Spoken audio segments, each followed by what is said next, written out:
Hosí mé memes na Gaeilge in 2012 tuis go raibh anna chuid lehannig, memes chlás na trino de memes rudí ar le agus an sin start mé am féin, cai mé memes na Gaeilge dhéanamh, so hosí mé an sinne. Agus dá sé hin, so dús bhí an sketamíní arm nuair bhí le tríchéad duine agus an sin tá agus bhí sé dóráig agus bhéidir sé th an teirig agus níos tá 8,000 so sin tá sé anmha.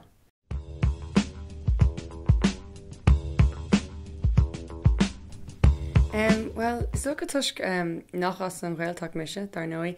Tá sé antáhachtach dom sa ghfuil an pobl sin ann ar lína agus gur féadlumm leirtla daoine gach lá inhilge. Fiúnar bhí mé Macóí London, bhí mé in an ruléigen a léh agus chuirhing an ceistteach. Ar lé aine seo, céir de capisiú faoi seo, cad is rí leis an focail seo, or bhí méid smína bhar an focail seo, cad cap in aonrad agus an sin fáin tú freigraí ó daoine ar fud na crunne. Agus tá sé ionach just an takeíoch sin a bheith ann.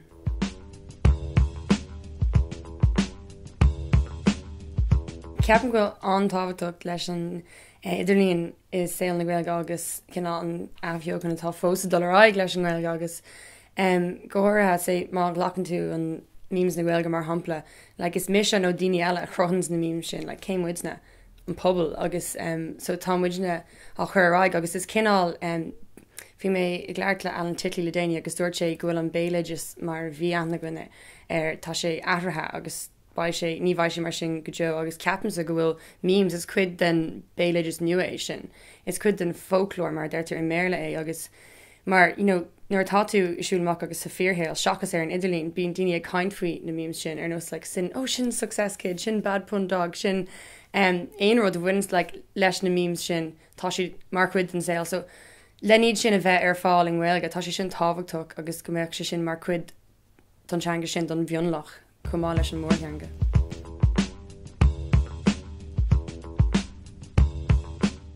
Thosaigh mé mo bhlog coppla bliain ó hin agus nasc mé anna chu daoine agus thug siad sprágad dom $1 agus stuff a dhéanamh ar spéise gom. Ach tá anna tábhacht fós am ceappa le irisí ar le agus fáilte chunar le, mar bíon caiid an orthe ag na hiirií sin agus teigtar do gach duine atá chinach gohfuil an caiid an sin le fáin, agus má chuint rud igen ar bhlog níl sin mar an ggéine ní raibh aine trééis sé hús tá sé just amachchan sin. Ach ag an am céine chur mis stuff ar YouTube agus cén fá gur ceap mé raibh cead go mé sin dhéanamh. Ní gom just ceap mé go mhaing go nach rud igen ar fáil an bobbal agus fuair mé asolalas éis sin agus tána thucht sin an fá gohfuil an ihe filiachta sin rec á agrúgam.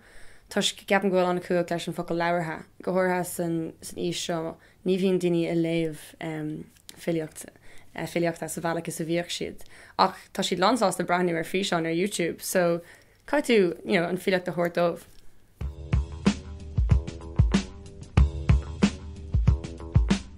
Well, ceapan sé gohfuil sé go chinntaach inis gur féad le dul ar do riomhre agus scéaltaáil mar hampla ar tuairis.caí.